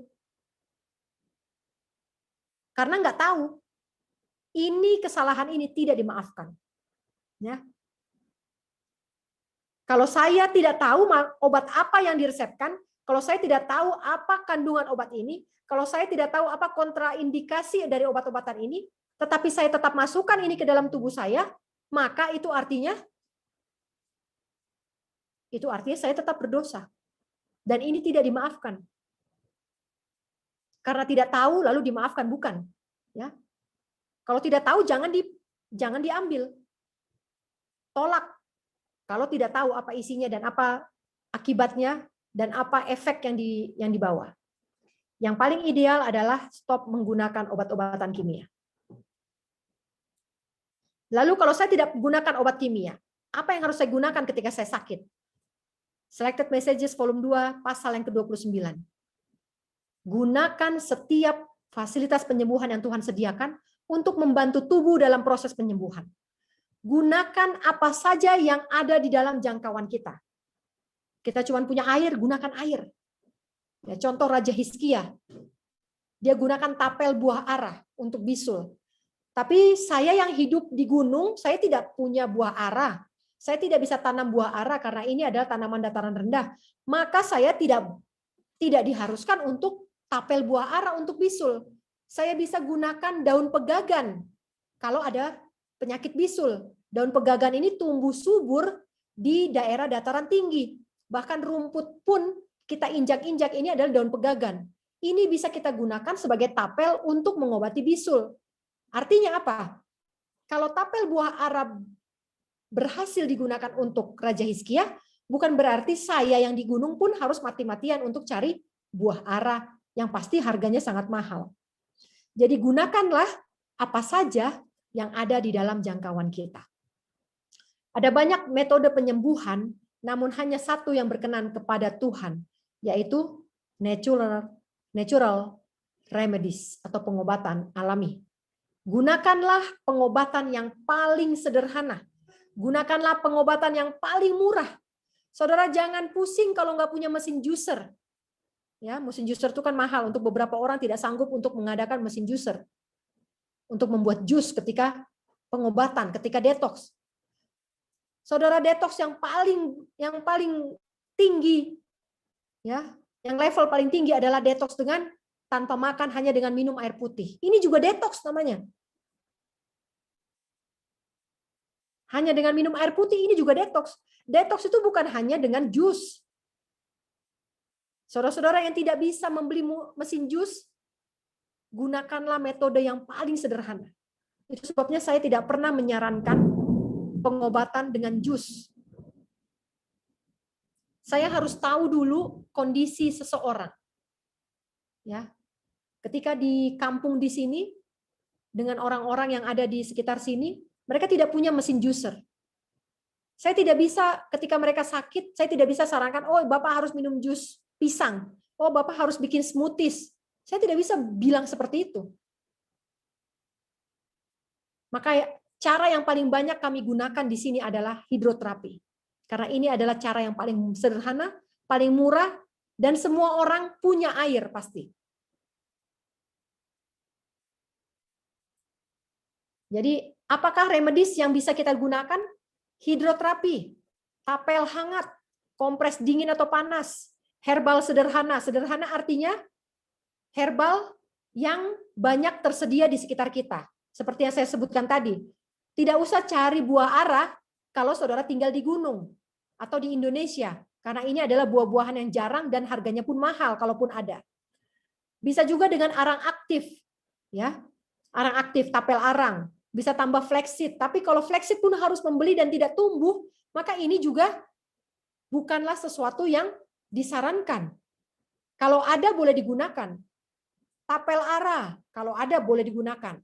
Sudah pernah ada kasus yang berhasil, yaitu Raja Hizkia. Kemudian, apa saja yang bisa membersihkan tubuh? Air murni. Kemudian apalagi remedies yang bisa digunakan? Minyak kayu putih kalau ada. Bisa untuk minum, rendam kaki, untuk masalah batuk, nyeri dada, masalah paru. Bisa juga herbal dari pohon-pohonan, kayu manis kalau ada. Bisa juga teh dari bunga daun semanggi kalau ada. Kalau saudara-saudara tinggal di daerah dataran tinggi, daun semanggi ini banyak sekali. Ini adalah rumput ya, gulma, tumbuh di mana-mana. Ya, anak saya paling senang makan bunga daun semanggi. Mereka bisa ambil dan cuci lalu makan begitu saja ya. Ini enak sekali. Ini juga khasiatnya banyak sekali khasiatnya. Kemudian kopi dan telur mentah. Ini tidak disarankan. Tapi pernah digunakan. Jus anggur tanpa fermentasi disertai dengan telur mentah. Ya, kalau sulit mendapatkan anggur, jangan paksakan diri untuk mencari anggur. Karena kita anggur di Indonesia ini adalah import semuanya. Sangat sulit untuk bisa menghasilkan jus anggur yang alami. Ya, berarti jus anggur dan telur mentah ini adalah bukan remedies yang cocok untuk kita. Ini adalah remedies yang pernah digunakan oleh Nyonya White selama beliau hidup. Dan ini dicatat semua di dalam Selected Messages volume yang kedua, pasal yang ke-30. Lalu, bagaimana dengan rumah sakit? Ya, transfusi darah ini disetujui, mendapatkan approval dari di Ronubuat, di Selected Messages volume 2 pasal yang ke-30. Vaksin ini tidak disarankan, walaupun Nyonya White pernah melakukannya dan menganjurkan orang-orang terdekatnya yang di dalam rumahnya untuk mengambil vaksin. Tetapi beliau tidak pernah menyarankan dalam satupun tulisannya untuk menerima vaksin. X-ray ini juga disetujui ketika digunakan untuk menghilangkan black spot di dahi. Surgery, bedah dalam kondisi darurat, ini juga dilakukan dalam kondisi darurat. Kalau kita bilang dalam kondisi darurat adalah bedah plastik, ini bukan kondisi darurat. Itu sebabnya surgery, plastic surgery atau bedah plastik ini tidak bisa digolongkan dalam pengobatan yang disetujui. Kemudian operasi usus buntu. Usus buntu tidak semuanya memerlukan surgery. Usus buntu bisa sembuh tanpa surgery. Tetapi dalam kondisi yang akut, dalam kondisi darurat, maka surgery ini disetujui untuk dilakukan. Walaupun setelah surgery ada banyak sekali yang harus diperbaiki oleh karena asupan-asupan obat-obat kimia dan penggunaan obat bius di dalam proses pembedahan. Jadi saudara-saudara, ada banyak penyakit yang sebenarnya tidak perlu sampai ke dalam kondisi darurat. Seandainya tubuh saya bekerja dengan normal. Beberapa orang tidak merasakan sakit sampai akhirnya dalam kondisi darurat dan akut sehingga pembedahan pun tidak bisa terelakkan. Ketika tubuh kita mengirimkan sinyal, contoh, ketika saya tidak tidur satu malam, maka besok saya ngantuk. Dan ketika saya ngantuk, saya seharusnya segera tidur. Tetapi ketika saya ngantuk, lalu saya tahan, saya tidak tidur. Maka ini berarti saya sedang mematikan alarm tubuh saya yang hidup dalam keadaan normal. Ketika saya mematikan alarm tubuh saya, maka besok-besoknya, hari-hari berikutnya, maka alarm ini tidak lagi mampu untuk mendeteksi atau tidak lagi sensitif terhadap kondisi-kondisi yang tidak normal dalam tubuh saya. Sehingga ketika alarm saya tidak sensitif, saya tidak tahu bahwa tubuh saya sedang dalam keadaan sakit. Sehingga tidak jarang penyakit itu langsung menuju kepada stadium 3, baru terasa. Kanker setelah stadium 3 baru terasa. Padahal dari stadium 1 pun kanker itu sudah memberikan alarm kepada tubuh saya. Tetapi karena pengaruh makanan, pola hidup yang tidak sesuai dengan reformasi kesehatan, maka alarm tubuh saya tidak sensitif dan tidak bisa mengirimkan sinyal-sinyal yang diperlukan untuk pencegahan kondisi darurat. Mati adalah keuntungan. Rasul Paulus mengatakan ini yang terakhir, Filipi 1 ayat 20, baik oleh hidup maupun oleh mati. Hidup adalah Kristus, mati adalah keuntungan. Kalau saya hidup, saya harus bekerja. Bekerja untuk siapa? Bekerja untuk Kristus. Dan kalau saya bekerja untuk Kristus, maka saya harus memberikan buah. Kapan mati itu adalah keuntungan? Saudara-saudara, banyak sekali yang tidak setuju kalau saya ajukan mati adalah keuntungan. Tetapi kita harus belajar. Dalam kisah 2 Raja-Raja pasal yang ke-22. Ketika Raja Yosia yang masih kecil yang berumur 8 tahun, ketika dia dewasa, dia menemukan gulungan kitab di dalam bait suci Tuhan yang sudah lama terbengkalai dan tidak digunakan di Yehuda, di Yerusalem. Suatu kali Raja Yehuda yaitu Yosia menemukan gulungan kitab Musa. Lalu dia menyuruh panitranya untuk membacakannya di depan raja. Sesudah raja mendengar perkataan kitab itu, apa yang dia lakukan? Dia koyak semua pakaiannya. Dan ketika dia koyak pakaiannya, dia menyesal dan dia katakan, coba cari dulu apa artinya firman ini bagiku, bagi rakyat dan bagi seluruh Yehuda. Apa arti dari perkataan kitab yang ditemukan ini? Karena dia merasakan, Raja Yosia merasakan begitu hebatnya murka Tuhan yang menyala-nyala ini. Karena nenek moyang mereka tidak mendengarkan perkataan kitab ini. Maka di ayat 14 dikatakan, Imam Yehuda pergi mencari seorang nabiah, ya, nabi wanita yang tinggal di Yerusalem. Dan mereka menceritakan semuanya. Dan nabiah ini, dia katakan, semua firman Tuhan yang dibacakan, dia artikan. Dia katakan bahwa akan datang malapetaka atas Yehuda, atas Yerusalem, dan semua orang-orang yang berada di dalamnya. Kenapa malapetaka ini terjadi? Karena orang Israel sudah meninggalkan Tuhan dan menyembah kepada Allah lain. Dan ketika Nabiah Hulda ini mengatakan seperti itu, dia juga katakan, barang siapa yang menyesal, barang siapa yang merendahkan diri di hadapan Tuhan, ketika mendengar firman ini, maka Tuhan tidak akan membiarkan mereka melihat malapetaka. Saudara-saudara, apa yang dilakukan Tuhan? Apa janji Tuhan kepada orang Israel? Apa janji Tuhan kepada penduduk Yerusalem yang bertobat? Apa janji Tuhan kepada Raja Yosia yang bertobat? Ayat 20. 2 Raja-Raja pasal 22 ayat 20. Janji Tuhan kepada Raja Yosia dan seluruh penduduk Yerusalem yang bertobat, bahwa mereka akan mati dengan damai. Mati bukanlah satu kerugian. Saudara-saudara, buat kita yang hidup menjelang masa kesusahan besar, buat saya yang hidup di penghujung pintu di mana saya akan menghadapi malapetaka yang begitu mengerikan di tempat ini, di atas bumi ini. Saudara-saudara, mati adalah janji Tuhan bagi orang-orang yang bersedia menurut banyak kali orang-orang menghubungkan kematian dengan kegagalan. Oh, dia tidak berobat, makanya mati. Oh, dia tidak ke dokter, makanya mati. Oh, dia tidak divaksin, makanya mati.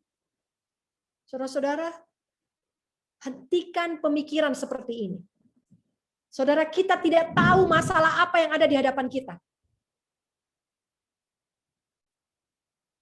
Jangan pernah menghakimi mereka yang mati dengan kata-kata kerugian ataupun kekalahan. Karena sudah pernah terjadi pada zaman Raja Yosia.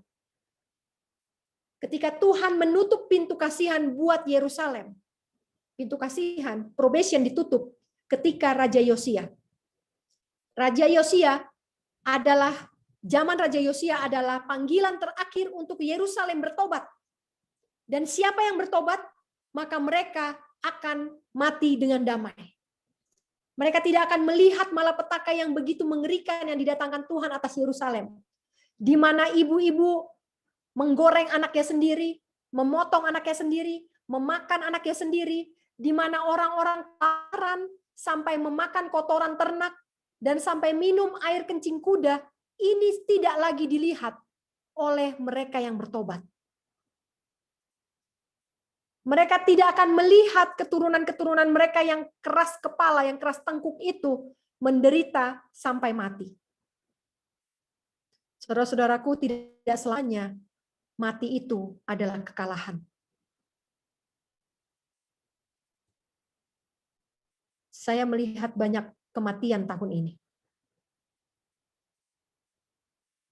Ketika saya membaca, memeditasikan perikop ini, pikiran saya tentang kematian, opini saya, persepsi saya tentang kematian berubah 180 derajat. Kepada orang-orang yang dikasihi Tuhan, terkadang Tuhan izinkan mereka untuk beristirahat. Agar mereka tidak melihat kehancuran bumi yang begitu mengerikan ini. Saudara-saudaraku, kita tidak berusaha untuk mati. Tetapi ketika saya menurut, ketika saya bertobat, dan saya mati, ingatlah cerita ini. Ingat cerita ini. Tidak ada yang bisa memastikan bahwa orang yang mati adalah orang yang kalah. Kita yang hidup di zaman yang makin gila ini. Kita yang hidup di masa-masa yang makin sulit ini. Saudara, ini adalah saat yang paling mengerikan. Siapapun yang hidup sekarang ini adalah orang-orang yang akan menyaksikan peristiwa-peristiwa yang mengerikan. Dan kalau saudara dan saya terpanggil untuk tahan menyaksikan peristiwa-peristiwa yang mengerikan itu, puji Tuhan. Tetapi ada beberapa orang yang Tuhan simpan untuk tidak menyaksikan kengerian yang akan didatangkan ke atas muka bumi ini. Untuk itu, jangan pernah menghakimi mereka yang mati. Tapi lihat bagaimana mereka hidup. Lihat bagaimana pertobatan mereka, dan yang bisa melihat itu hanya Tuhan dan mereka yang mati. Saudara-saudara, mari kita bisa berkata seperti Rasul Paulus. Tidak peduli hidup, tidak peduli mati. Kalau hidup ya untuk Kristus, kalau mati ya untuk Kristus. Yang paling penting adalah cara manusia hidup.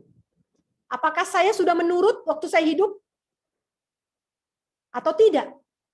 Banyak orang yang berfokus kepada saya mau jadi 144.000. Puji Tuhan kalau ada yang bercita-cita untuk menjadi bagian dari 144.000. Dan nasihat Roh Nubuat adalah mari berjuang untuk menjadi bagian dari 144.000. Tetapi kepada yang dikasihi, kepada mereka yang sudah bertobat dan Tuhan kasihi, terkadang Tuhan harus menyimpan mereka untuk tidak melihat kesukaran yang lebih mengerikan. Saudara-saudaraku, hidup mati tidak masalah. Tidak ada masalah. Yang penting sekarang saya mau menurut atau tidak. Kalau ada teman-teman,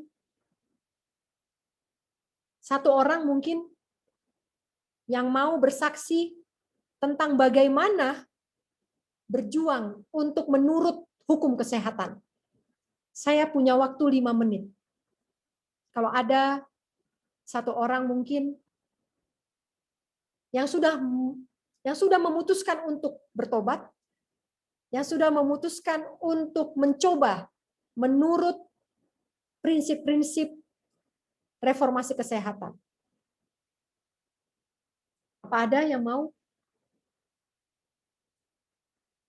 bersaksi?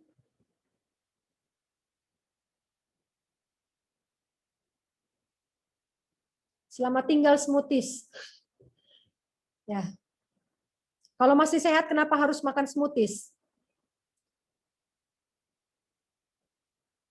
Makanan harus bentuk seasli mungkin. Bagaimana untuk jahe, kunyit, temulawak, dan lain-lain.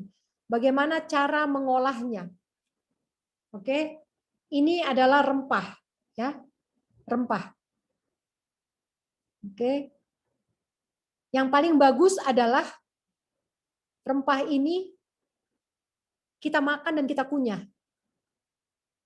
Tentu saja cara pengolahannya harus bijak.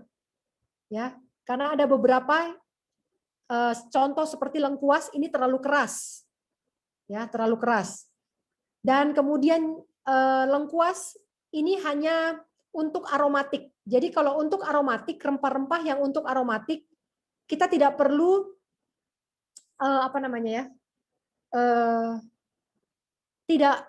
tidak perlu mempertahankan bentuknya. Kalau misalnya ini hanya untuk aromatik, misal daun salam, karena toh ini juga tidak kita makan, ya, tidak kita makan. Nah, kalau jahe, kunyit, temulawak bukan untuk makanan ya, tetapi untuk herbal. Oke, saya pertanyaannya ini untuk herbal atau untuk temulawak ya, Happy? Untuk makanan atau untuk herbal ini? Kalau untuk herbal, lebih baik kalau kita iris lalu kita seduh seperti infused water, ya, kita bisa mendapatkan nutrisinya lebih banyak ketimbang kalau bisa dimakan begitu ya itu yang terbaik gitu, atau diparut ya, atau diparut. Tetapi dalam kondisi-kondisi tertentu, misalnya dalam kondisi penyakit di mana kita tidak kemampuan penyerapan usus kita menurun, kemampuan pencernaan organ pencernaan kita menurun, maka ini harus kita olah supaya tidak lagi memberatkan lambung dan usus, supaya langsung bisa diserap oleh tubuh. Sehingga pengolahan yang baik untuk kasus-kasus penyembuhan penyakit, jahe, kunyit, dan temulawak ini adalah di jus atau direbus. Ya, jus atau direbus. Terima kasih Kak. Ya, untuk penyembuhan sih maksudnya. Iya.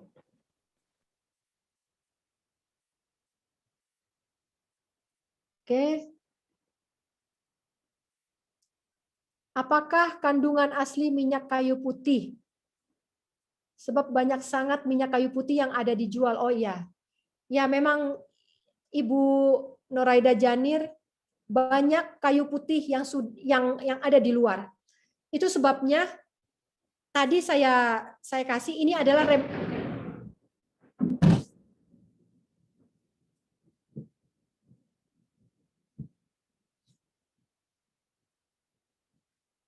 puji Tuhan, geledek. Minyak kayu putih. Kalau tidak yakin mana yang asli, jangan digunakan. Ya, ini nggak harus. Hanya ini pernah remedis yang pernah digunakan oleh Nyonya White semasa dia hidup. Tetapi kalau tidak ada, lagi-lagi saya ulangi bahwa remedis yang paling Yang paling dianjurkan adalah yang banyak tersedia di sekitar kita. Oke. Kalau Ibu tidak yakin tentang keaslian minyak kayu putih ini, jangan digunakan, Bu. Sama sekali tidak dianjurkan.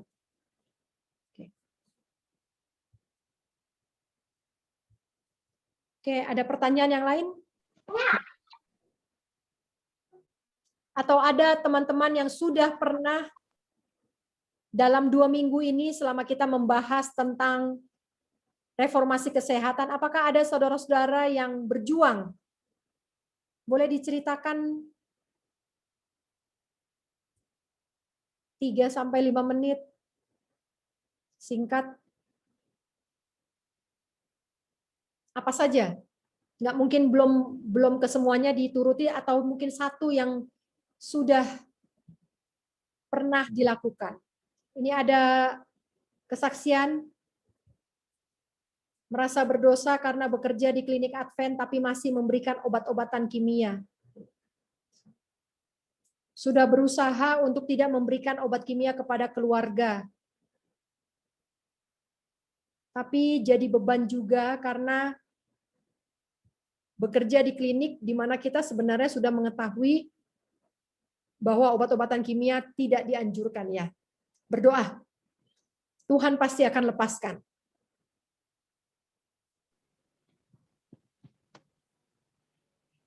Ya. Jahe kunyit temulawak untuk herbal digeprek siram air panas. Oke, ini tips ya. Happy ada kesaksian? Boleh kesaksian, Happy sudah coba ini? Iya Kak, puji Tuhan. Maaf ya saya off cam soalnya sinyalnya takutnya naik turun. Ya, oke. Oke, kesaksian aja sejak saya belajar. Puji Tuhan, anak saya dulu itu hampir setiap ya 2 bulan sekali pasti kita harus bawa ke rumah sakit. Karena imunnya memang sangat lemah, khusus yang Dave, yang kedua.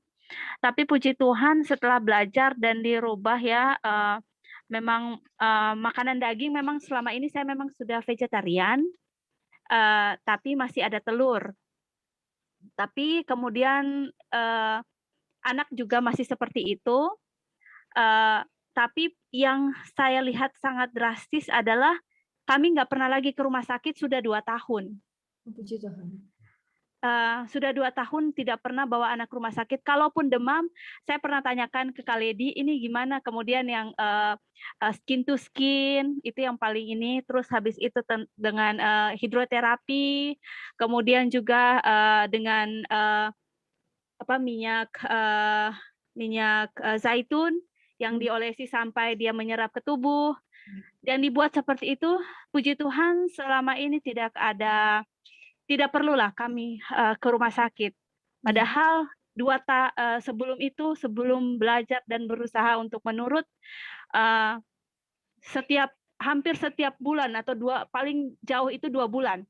Jarak 2 bulan pasti kami harus ke rumah sakit bawa anak ini karena flu-nya, batuknya dan lain sebagainya kayak gitu. Tapi puji Tuhan lebih baik kayak gitu. Dan pagi-pagi kalau ini saya bangunkan dia, siram air dingin.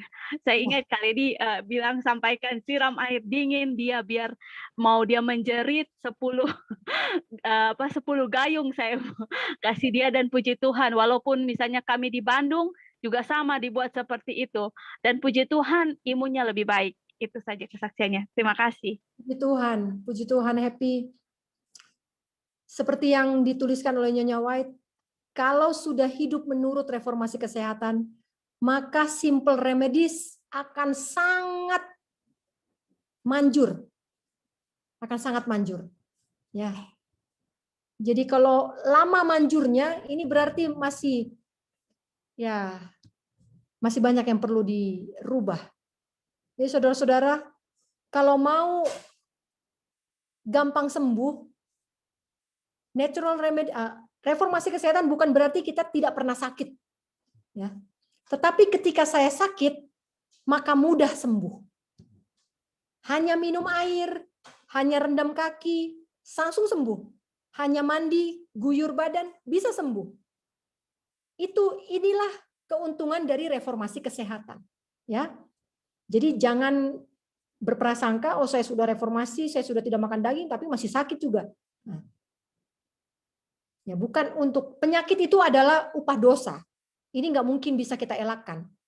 Ini sudah upah dosa ya, kutukan kita yang hidup di dunia ini. Tetapi Tuhan kirimkan terang reformasi kesehatan supaya ketika kutukan itu tidak bisa kita hindari, maka kita tidak binasa oleh kutukan itu. Itu kenapa alasannya Tuhan kirimkan reformasi kesehatan, terang tentang reformasi kesehatan kepada organisasi Advent. Oh, minyak kayu putih caplang tidak asli dan tidak boleh diminum ya Kak. Karena selama ini kami batuk minum obat kimia, tapi setelah tahu ada tulisan minyak kayu putih baik untuk batuk. Oh iya, ini kayu putih caplang. Saya tidak tahu ya. Saya tidak tahu, terus terang saya tidak punya kompetensi untuk lihat yang asli dengan, karena terus terang ya, saya sendiri belum pernah gunakan minyak kayu putih. Karena kami sekeluarga alergi yang panas-panas seperti itu. Ya, minyak telon, minyak kayu putih, minyak tawon pun nggak bisa kami. Ya, iritasi merah-merah. Ya, karena punya masalah kulit, saya beberapa kali pernah sharing bahwa kami sekeluarga punya jenis kulit sensitif. Jadi terus terang saya tidak ahli dalam menilai minyak keaslian minyak ya. Mungkin Felicia bisa browsing atau cari tahu ya ilmu-ilmu yang seperti ini. Ini penting sekali. Tapi maaf saya tidak bisa kasih karena memang saya tidak pernah menggunakannya. Oh, eukaliptus yang asli ya. Mungkin eukaliptus ya. Oke. Apakah ada lagi? Mungkin boleh satu lagi kalau singkat. Sebelum saya serahkan ke Ibu Pendeta. Pak yang dari Sabah, ada dari Sabah? Sister Meliana?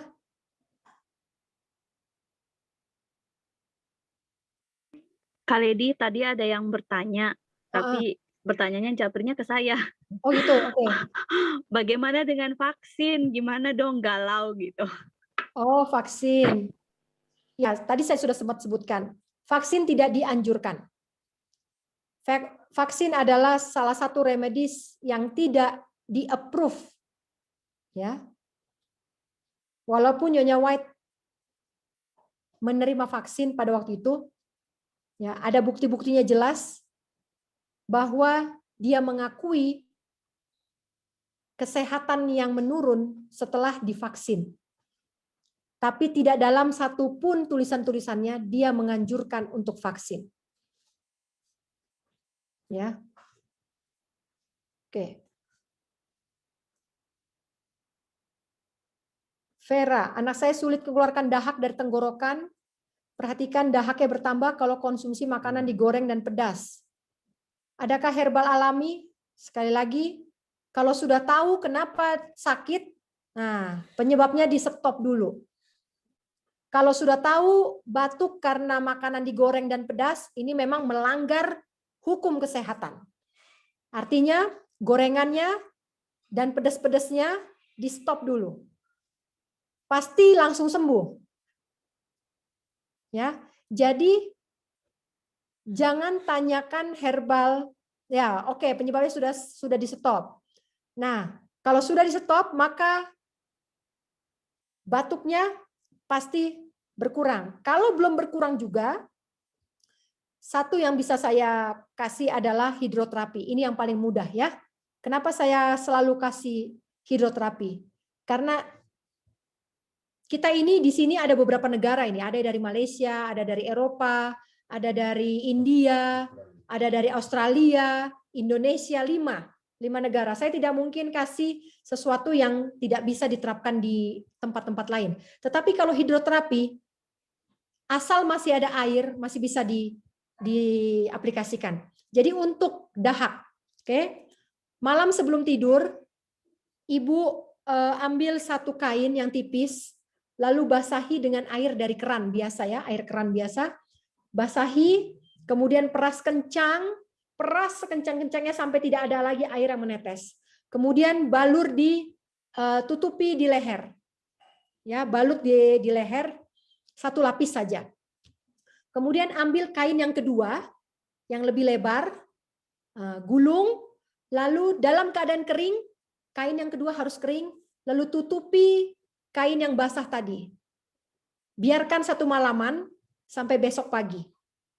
Ya, ini mengobati batuk, radang tenggorokan, kemudian batuk berdahak, batuk kering, segala jenis batuk. Ya, bahkan saya sudah pernah coba ini kepada batuk yang sudah sampai berdarah, batuk berdarah. Ya, dalam 1 malam ini stop. Ya, boleh dicoba ya. Ini pasti bisa dicoba. Ya, kalau yang lainnya, misalnya minyak zaitun, boleh digunakan kalau sanggup. Ya, tapi kalau tidak sanggup, hanya dengan hidroterapi ini dan penurutan kepada reformasi kesehatan. Minyak zaitunnya diapain, Sis? Kalau pakai minyak zaitun misalnya? Diminum. Oh iya. Diminum ya. Terima kasih, Sis. Ya. Atau kalau nggak ada minyak zaitun, kalau ibu lebih mudah mendapatkan minyak kelapa, virgin coconut oil, ya ini lebih murah pasti kalau di negara kita. Ini juga baik sekali, ya untuk semua masalah kalau batuk, radang ini kan akibat aktivitas bakteri ya, infeksi bakteri. Nah, ini bagus sekali untuk membunuh bakteri. Ya, tergantung mana saja yang bisa diperoleh dengan mudah ya. Terima kasih, Sis. Ya. Kak Ledi mau tanya, itu yang dijelaskan tadi untuk batuk, itu berlaku juga untuk orang dewasa ya? Iya, ini dewasa, anak-anak, bayi, bisa Bu. Oke. Soalnya saya punya batuk yang istilahnya kayak batuk 100 hari ya. Kalau orang sekarang bilang gitu. Jadi apa itu alergi atau enggak saya nggak tahu. Cuman saya pengen coba sih gitu. Ya. Tapi sebelum dicoba Bu, coba analisa dulu, diagnosa dulu. Penyebabnya apa? Ya, pelanggaran apa? Hukum kesehatan apa yang dilanggar? Nah, kalau sudah tahu hukum kesehatan apa yang sudah dilanggar, minta ampun sama Tuhan, stop pelanggaran. Kalau masih sakit juga, baru lakukan remedis. Ya, jadi remedis itu langkah terakhir. Langkah pertama adalah diagnosa dulu pelanggarannya. Langkah kedua adalah minta ampun sama Tuhan. Langkah ketiga bertobat. Sampai di langkah yang ketiga, biasanya penyakit sudah sembuh. Tidak perlu remedis sebenarnya. Tapi kalau masih belum sembuh, maka bisa dibantu dengan remedis. Oke. Baik Kak, thank you. Ya.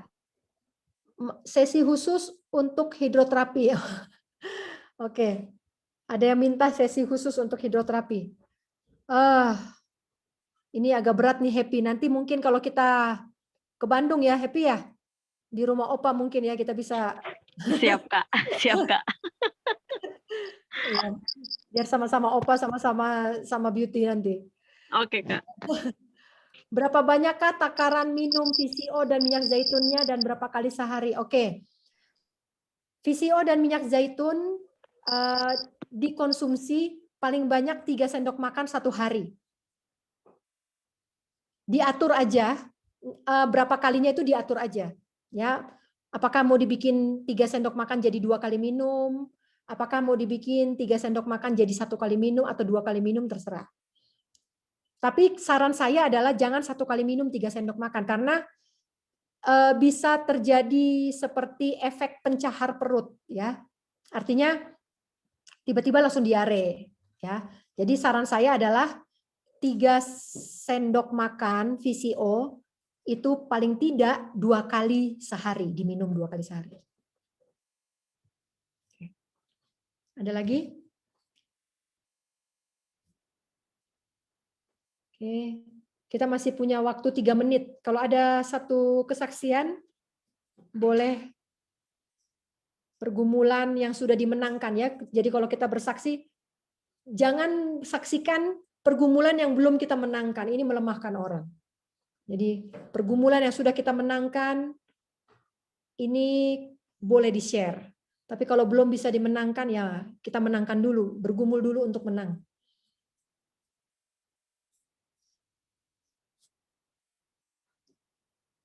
Oke. Kalau tidak ada pertanyaan lagi, saya kembalikan kepada Ibu Pendeta. Ya, terima kasih buat kehadiran kita semuanya. Dan adakah yang mau bersaksi lagi? Mungkin dari keluarga Pastor Neno. Keluarga ini sembuh tanpa obatan. Oh, ada beliau di sini? Ada beliau. Halo Mem atau Pastor? Mem itu berarti. Oke. Luar biasa ya, keluarga Pastor ini juga sembuh dari sakit tanpa obat-obatan. Luar biasa, terpujilah nama Tuhan. Terima kasih buat kehadiran kita semuanya. Kiranya pelajaran yang telah kita dengarkan tadi dapat kita praktekkan, dapat kita hidupkan, dan kita bersiap untuk menghadapi masa yang ada di depan kita. Penyakit semakin lama semakin bertambah, virus dan bakteri akan semakin bertambah sesuai dengan yang dikatakan dalam Roh Nubuat dan Alkitab, tapi hamba-hamba Tuhan yang berpegang teguh kepada prinsip kesehatan dan natural remedies akan jauh daripada itu semuanya. Terpujilah nama Tuhan. Sebelum kita menutup pertemuan kita ini, kita mendengarkan closing statement dari pembicara kita, Sister Lady, dan langsung ditutup dengan doa penutup. Silahkan. Oke. Bapak, Ibu, Saudara-saudara sekalian, yang penting di sini adalah penurutan. Penurutan kepada hukum-hukum Tuhan. Hukum moral, hukum Taurat, dan hukum kesehatan. Tanpa yang dua ini, kita tidak bisa menghadapi malapetaka yang akan datang. Kita tidak bisa menghadapi hari penghakiman kita. Yang penting bukan hidup, yang penting bukan mati. Mati karena COVID, mati karena apapun, apakah saya sudah bertobat? Banyak orang-orang yang mati di dalam pertobatan, walaupun mereka tidak punya kesempatan untuk melakukan reformasi. Ingat pencurian di sebelah kanan Yesus. Dia tidak punya kesempatan untuk turun dari salib dan melakukan reformasi. Dia tidak punya kesempatan untuk membagikan kabar baik. Tetapi pertobatannya di kayu salib menutup semua sejarah dosanya. Saudara-saudaraku, saat ini kita sudah seruan nyaring untuk pekabaran malaikat yang pertama. Minggu depan kita akan belajar tentang pekabaran 3 malaikat. Dan kenapa saya bisa bilang bahwa pekabaran malaikat pertama sudah seruan nyaring? Minggu depan kita akan bahas. Saudara-saudara, seruan nyaring malaikat pertama sudah dikumandangkan. Hanya orang-orang yang belajar yang tahu tentang hal ini. Dan saya yakin kalau kita juga belajar, kalau kita menurut, maka otak kita akan cerdas dan terang untuk membaca situasi sekeliling kita. Dan saudara-saudara tahu, tidak perlu pengajar. Saudara tidak akan perlu saya. Saudara tidak akan perlu siapapun untuk mengajari. Karena Tuhan sendiri langsung yang akan menjadi pengajar. Tidak perlu kita bahas ini semua kalau kita punya kerinduan yang sama untuk menurut. Saudara-saudara, selagi masih bisa, mari kita teguhkan hati kita untuk menurut. Minggu depan kita akan belajar pekabaran 3 malaikat. Pekabaran malaikat pertama, kedua, dan ketiga. Tuhan memberkati kita satu dalam doa.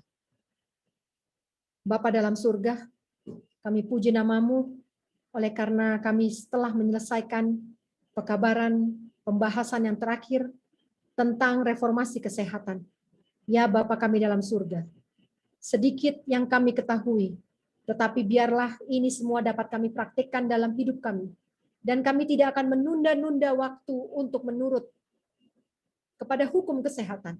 Oleh karena pelanggaran kepada hukum kesehatan akan menuntun kami kepada pelanggaran hukum moral atau hukum Taurat. Bapa dalam surga, anak-anak Tuhan yang rindu untuk teguh memegang hari Sabat sebagai hari yang kudus, tidak akan pernah menolak untuk menurut kepada hukum kesehatan. Bapa dalam surga, mampukan kami, teguhkan kami, waktu semakin genting, kesempatan semakin sedikit, napas kami terengah-engah untuk belajar sedikit di sana, sedikit di sini, mengumpulkan ilmu, mengumpulkan minyak yang dapat kami gunakan untuk masa-masa kegelapan yang ada di hadapan kami. Kami serahkan semuanya dalam tangan Tuhan. Kami puji nama-Mu oleh karena perlindungan kepada sinyal internet yang sekarang ini Tuhan berikan kepada kami. Terpujilah nama-Mu untuk mujizat sore ini Tuhan. Kami rindu agar penurutan setiap sahabat-sahabatku yang mendengar pada sore hari ini menjadi mujizat yang abadi di dalam kehidupan kami masing-masing. Di dalam nama Yesus kami berdoa dan mengucap syukur. Amin. Amin. Ya. Pujilah nama Tuhan. Terima kasih buat kita semuanya. Terlebih terima kasih buat Tuhan telah mengirimkan Sis Lady menjadi pembicara kita. Kita sudah selesai mempelajari 18+1 apa yang tidak boleh kita makan. Kita bertemu jam yang sama, link yang sama, minggu depan, hari Senin. Mari kita hadir semuanya mendengarkan pekabaran 3 malaikat. Tuhan memberkati kita. Shalom. Pendeta. Terima kasih, Terima kasih Bu Lady. Puji Tuhan, terima kasih Kak Lady dan Bu Pendeta. Ya. Terima kasih Kak dan Terima kasih Kak Lady. Terima kasih banyak. Terima kasih Bu Lady dengan Pak Diat sekeluarga. Oke.